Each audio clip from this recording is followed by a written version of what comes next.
Antes e depois da lei, um jeito diferente de assistir TV. Baixe agora mesmo o aplicativo do programa por este QR Code e tem acesso a entrevistas na íntegra, versão de rádio, links relacionados ao tema e muito mais. O adolescente de hoje será o adulto de amanhã. O futuro de uma geração começa a ser traçado ainda na infância. Por isso, os direitos e deveres das crianças e adolescentes são tão importantes, não só com o apoio da família, mas também do Estado. A ideia é preservar esse começo de vida e garantir saúde, educação, alimentação, lazer, um futuro digno. Para se ter ideia, antes de uma legislação mais efetiva, menores infratores, por exemplo, cumpriam pena junto com adultos que cometiam crimes.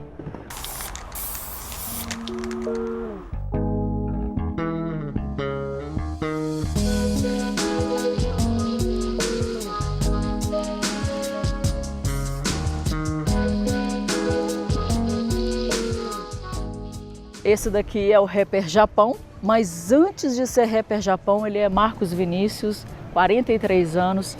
Marcos Vinícius, mais de 26 anos aí como no rapper, mas antes disso você viveu aquela fase, né, do menor, sim. Que era conhecido como menor infrator, né? A criança adolescente não tinha nome, era menor. Exatamente. Como é que era essa fase? Como é que era essa época? Então, na verdade, inclusive quando eu era criança, o apelido mais comum que existia na comunidade era de menor, né? Era de menor. Exatamente, você não tinha nome. Na verdade, as pessoas não te chamavam de Marcos, ou te chamavam de Japão, ou te chamavam de repente por apelido ou de menor. Apesar de muito jovem, Marcos Vinícius viveu na pele aquela época conturbada do século XX. Neste período, o que nos vem à memória era a preocupação com a criminalidade juvenil, onde todos os menores, assim chamados as crianças e adolescentes, envolvidos com a prática de crimes, ficavam nas cadeias públicas e presídios, junto com os adultos, conhecida como a Era da Repressão. Vim daquele final da época ali dos militares e eles eram muito rígidos dessa questão. Não tinha nada escrito que o menor não podia trabalhar, mas o menor também não podia ficar na rua.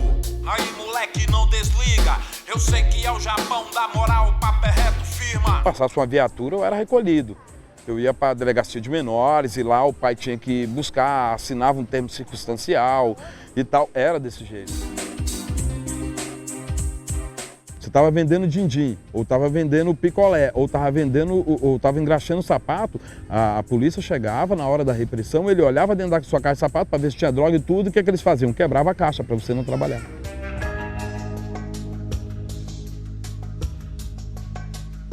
Tinha um cenário de violência muito grande, sobretudo com relação às crianças em situação de rua e com os adolescentes que estavam internados nas chamadas fundações de bem-estar de menores, né? Era uma política que era hierarquizada e vamos dizer, a filosofia, a pedagogia era de repressão. Correção e repressão, não era de educação e emancipação dessas crianças. Em 1927 é promulgado o primeiro Código de Menores do Brasil, o chamado Código Melo Matos, em homenagem ao autor do projeto. A criança merecedora de tutela do Estado era o menor em situação irregular. O Estado assume o protagonismo como responsável legal pela tutela da criança órfã e abandonada. Na verdade era o menor, né? Então crianças e adolescentes não eram considerados sujeitos, de direitos, né? Então era uma condição em que a justiça se preocupava com criança e adolescente quando criança e adolescente estava em situação de risco. E então, em 1964, os militares tomam o poder num golpe de Estado e começam uma ditadura que se prolonga até a primeira metade da década de 80. Este fato supõe um marco para uma nova fase histórica em relação às políticas e práticas sobre a infância desamparada e que se estende até o final da década de 80. Foi extinto o SAAN, Serviço de Atendimento dos Menores, ligado ao Ministério da Justiça, e foi criada a FUNABEM, Fundação Nacional do Bem-Estar do Menor, e as FEBEMs, Fundação Estadual do Bem-Estar do Menor em cada estado da federação. E a partir daí o Estado tomava para si a responsabilidade. Foi nesse período que foram criados os grandes orfanatos nesse país, que tinham mais de 200, 300 crianças. A partir daí também foram criadas as FEBEMs, com a construção da FUNABEM nesse país, que tinha todas as situações de irregularidade, que na verdade é uma visão de uma criança e de um adolescente em situação de irregularidade que o Estado tomava para si como um modelo de assistência, como um modelo, entre aspas, de assistência. Mas não se tinha uma visão de política pública voltada para esse grupo. Seu José Eustáquio, antes de ser conselheiro tutelar, foi policial militar durante 15 anos e conta que naquele tempo não se pensava muito em certo ou errado, apenas cumpria ordens, fazia valer o que mandava a lei. Para nós estarmos aqui hoje no Conselho Tutelar é como... e olhar para trás, assim, a gente percebe um divisor de águas, porque como policial militar, o nosso trabalho, assim, junto dos adolescentes que se envolviam em algum ato infracional, alguma situação assim, era caso de polícia, então a gente conduzia esses meninos para a delegacia presos. E apesar de ter se tornado militar, ele também viveu o outro lado da moeda. Com 16 anos eu peguei o carro do meu pai escondido e dirigindo, sem estar habilitado, fui preso. A polícia me parou, me prendeu, passei um dia na cadeia esperando meu pai lá me tirar. Então assim, foi traumatizante para mim isso. Na proporção de ser um papo sério é zero, mas vou atender quem tá ligando, deve ser amiga Lu. Voltando ao Rapper Japão, onde estão os companheiros da infância? Não dá para esquecer o que aconteceu, por exemplo, com o amigo Cássio. Até um dia que ele foi confundido com um garoto da mesma... O garoto foi para uma festa, estava trajado igual a ele, eles tinham a mesma estatura e tinha a mesma cor de pele, que era negra.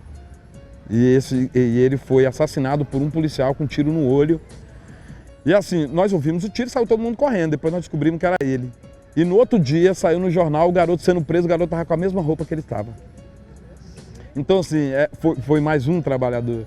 Entendeu? Você não conta, e para os cálculos do sistema, para o cálculo de repente, quem tem essa estatística, ele fala, foi um menor assassinado, mas ele não fala que foi um trabalhador assassinado. Esteja em paz, aonde estiver.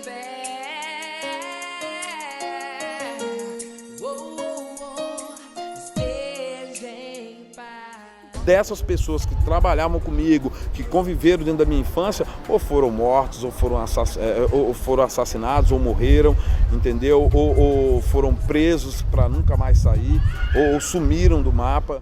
Quantos viveram por um sonho, quantos morreram por engano, quantos sorriram com dinheiro, quantos choraram de joelho.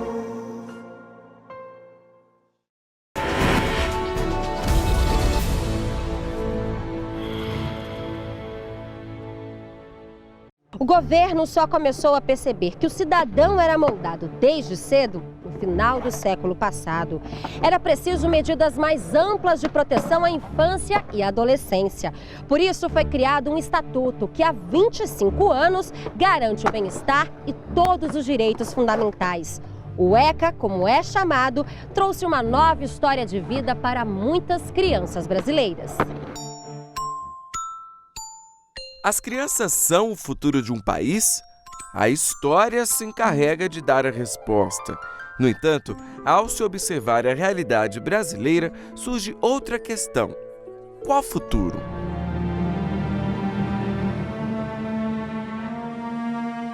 Sem família, sem casa, sem estudo, sem ao menos entender o significado da palavra direito, muitos vivem em situação de risco. O que cobrar desses meninos e meninas? Como responsabilizá-los? Não para por aí. Como garantir aos menores de 18 anos o direito à vida, à saúde, à educação, ao lazer e à dignidade? Como protegê-los de todas as formas de violência, negligência ou exploração? Para as nossas crianças, para os nossos adolescentes, hoje é o dia importante, hoje o presente é que os constituem como sujeito de direitos, né? Sujeitos que precisam ter seus direitos observados, constituídos, para que durante a sua trajetória de vida, cada vez mais se constituam como cidadãos participantes da sociedade, integrados, né, e responsáveis por esse mundo. Para fiscalizar e garantir esses direitos, em 13 de julho de 1990 foi promulgado no Brasil o Estatuto da Criança e do Adolescente. De acordo com o ECA, criança é qualquer indivíduo até um dia antes de completar 12 anos. Adolescente tem 12 anos completos até um dia antes de completar 18 anos. O texto é claro: criança e adolescente têm direito à vida e à saúde, liberdade, respeito e dignidade, convivência familiar e comunitária, educação, cultura, esporte e lazer, profissionalização e proteção no trabalho. A preocupação tem que ser garantir o direito dessa criança no presente, né? Porque é essa garantia que vai determinar a qualidade de vida que ela poderá ter durante a sua trajetória. Preciso que haja um cuidado maior de parte de prefeitos, de vereadores, a sociedade civil também engajada em cada município, junto aos conselhos respectivos, sejam eles conselhos de educação, conselhos de saúde, enfim, todos aqueles direitos elementares que de forma imediata possam afetar a vida de crianças e de adolescentes precisam ser alvo de uma constante vigilância, e o ECA contém um aparato normativo que propicia, que sinaliza nesse sentido. Em 2015, o ECA completa 25 anos. Até hoje, direitos ainda são ignorados. Críticas ao texto são feitas com frequência.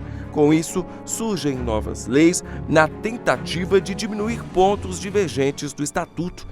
Mecanismos que aumentaram a defesa das crianças foram criados e novos direitos garantidos. Apesar das mudanças, ainda são muitos os desafios para a efetivação do ECA. Há necessidade de aprimoramento em alguns pontos.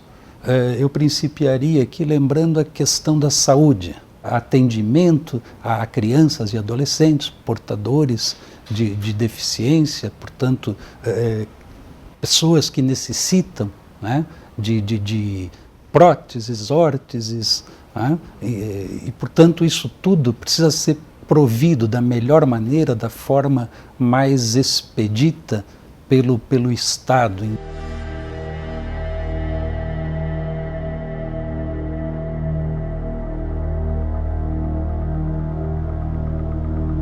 Liguei para ela, aí não consegui falar.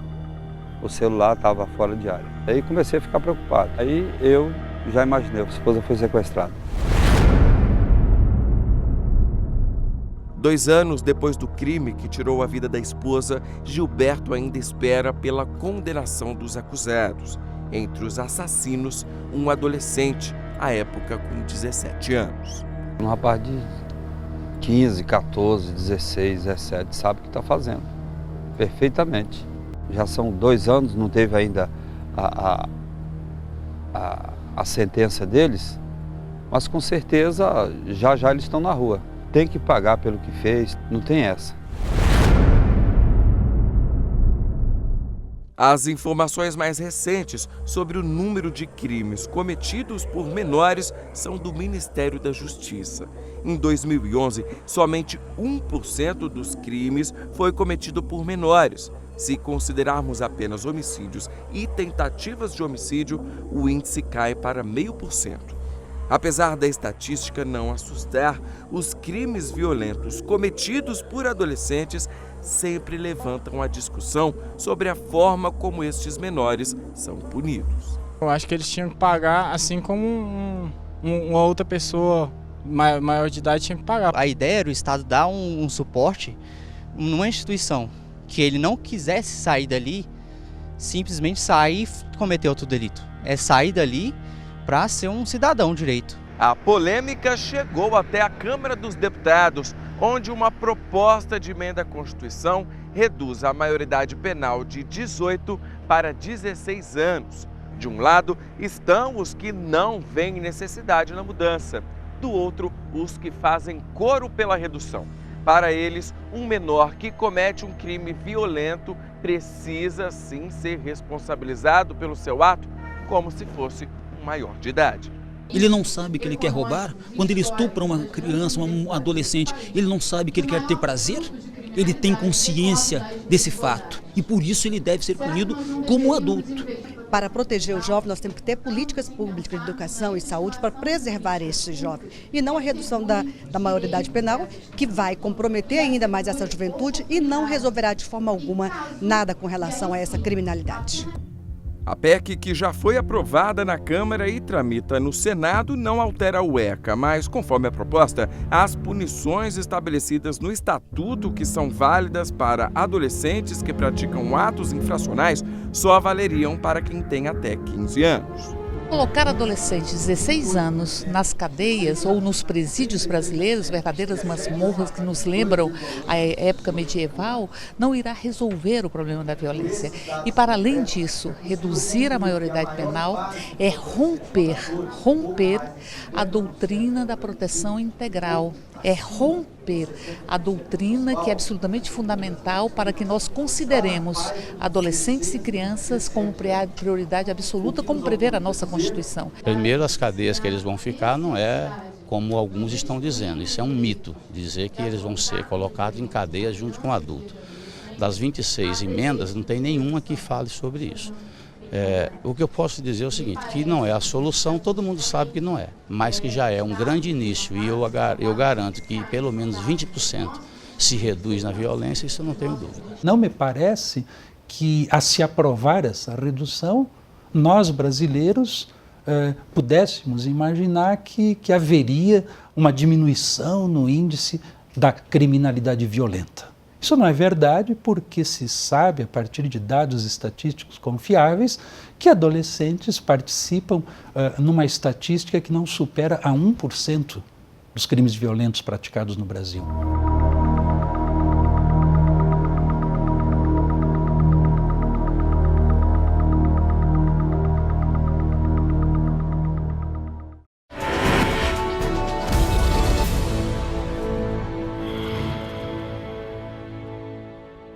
Um final diferente para uma história conhecida e triste.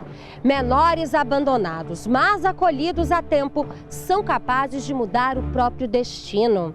Mesmo sem vínculo familiar, jovens de um abrigo de Brasília estão transformando sonhos em realidade. O cenário da educação no Brasil tem preocupado a todos. Essas e outras questões provocam uma reflexão sobre o papel que a escola deve desempenhar nesse processo, sem ignorar a importância fundamental capaz de transformar qualquer destino, a família.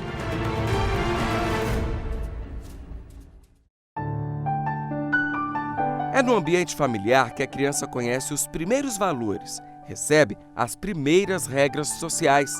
O artigo 92 do ECA assegura à criança e ao adolescente o direito à convivência familiar e comunitária. Quando esse direito não é atendido ou violado, é dever do Estado garantir que se faça cumprir a lei.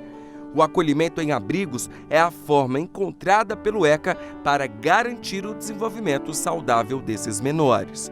Ao contrário do que muitos imaginam, a maioria dos abrigados, cerca de 87%, tinha família e apenas 5,2% eram órfãos. No entanto, apesar de tantos terem um lar, somente 58,2% mantinham vínculos familiares.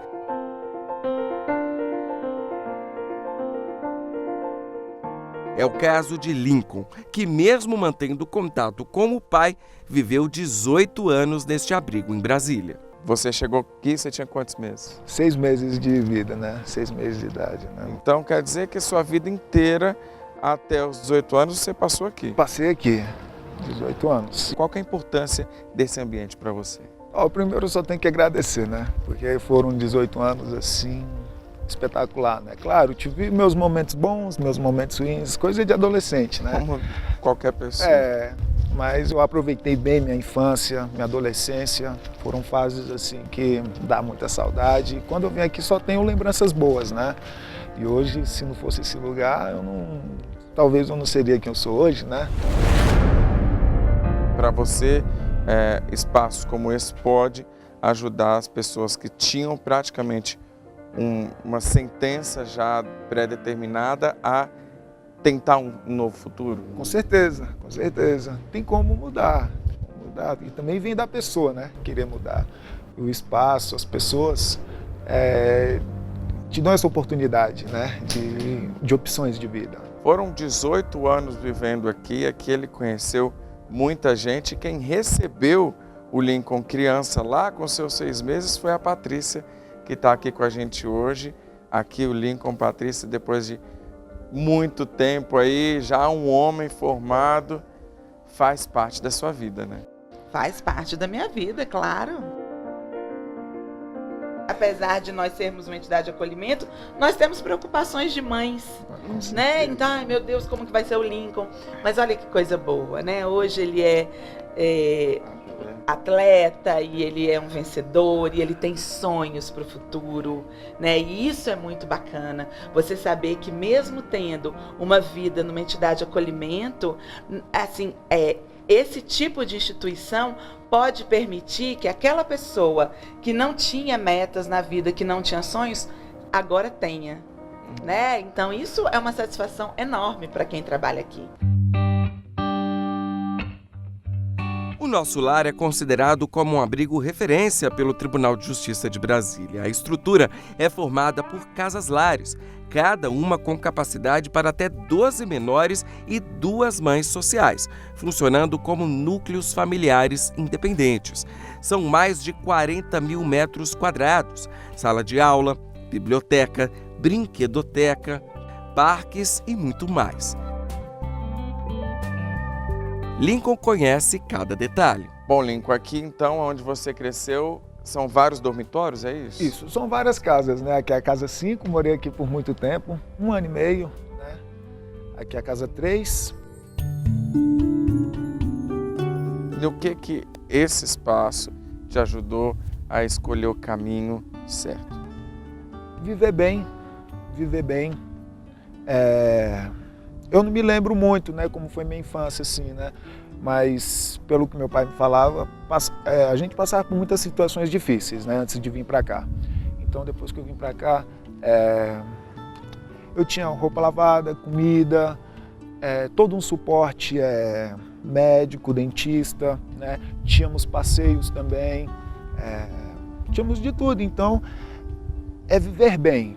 Hoje você se considera um homem vitorioso, um homem formado? Hoje eu me considero, olhando tudo que eu já passei lá atrás, eu me considero. E assim, eu devo agradecer muito aqui, né? É como eu falei, que foi meu porto seguro por muito tempo. E quando eu saí, mesmo assim ainda eu continuei tendo contato e continuo até hoje tendo contato com as pessoas aqui, né? E é isso, sabe? Quem é ele? Cara, uma pessoa feliz, de bem com a vida. Não tem momento ruim. Tá mais preparado? Eu estou mais preparado. Hoje eu posso seguir sozinho. Claro, sozinho é difícil para qualquer pessoa, né? Mas hoje eu já sei o que é certo. Hoje eu sei o que eu quero para mim. O que você espera que o futuro te reserve? Olha, eu já estou correndo atrás desde agora, desde já, né? Eu quero ser um professor de squash. E não é que deu certo? Pouco tempo depois de sair do abrigo, o sonho já se realizou. Hoje, ele é professor de uma famosa academia em Brasília. É um bom professor? Sim, é ótimo. E você, quando tudo diz que não? É só dizer sim que tudo vai dar certo.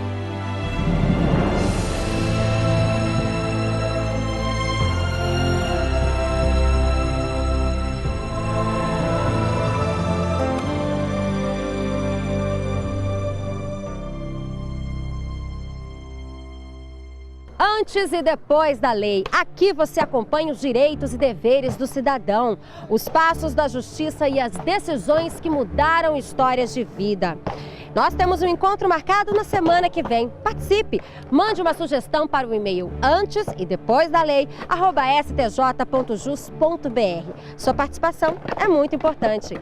Eu fico por aqui, obrigada pela sua companhia e até o próximo programa.